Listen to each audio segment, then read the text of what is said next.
5 సంవత్సరాలు కల్తీ అయిన గీ బాధేస్తుంది.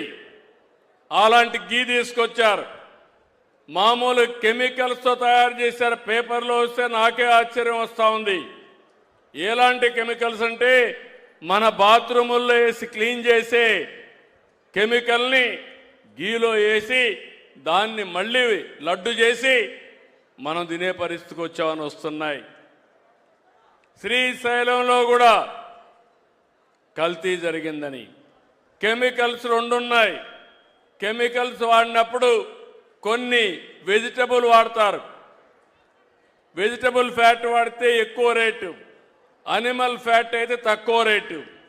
అది కూడా కలిపారని ఎన్డీడీబీ రిపోర్ట్ ఇచ్చే పరిస్థితికి వచ్చింది. నిన్నే మాట్లాడాడు. సిబిఐ ఇచ్చింది, సిట్ ఇచ్చింది, ఏమీ లేదని చెప్పింది అని అంటాడు. వాళ్ళ బాబాయ్ నిన్నే మాట్లాడతాడు. సిట్ చెప్పింది కల్తీ ఉందనింది, కానీ ఎనిమల్ ఫ్యాట్ లేదని మాట్లాడతాడు. నేను మాట్లాడలేదు. నేను ఎందుకంటే ఒక భక్తుడిగా చెప్తున్నా, నేను కూడా మాట్లాడకూడదు. వెంకటేశ్వర స్వామి పవిత్రత కోసం అని ఆలోచించాను. కానీ మీరందరూ చూశారు వివేకానంద రెడ్డిది.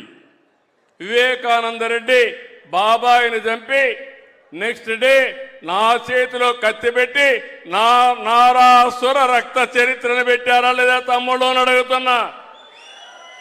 పెట్టారా లేదా?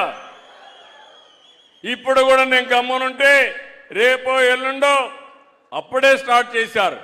నన్ను అపాలజీ చెప్పమంటారు. నేనేం చెప్పాలి? నేను తప్పు చేశానని నేను అపాలజీ చెప్పాలి. దేనికోసం? నేను ఆ రోజు ఒక రిపోర్టు చూశాను. ఆ రిపోర్ట్లో అనిమల్ ఫ్యాట్ ఉందని చెప్పారు. అది కూడా ఎన్డీడీబీ కాఫ్ రిపోర్ట్ చెప్పారు. నేను ఆ విషయమే చెప్పాను.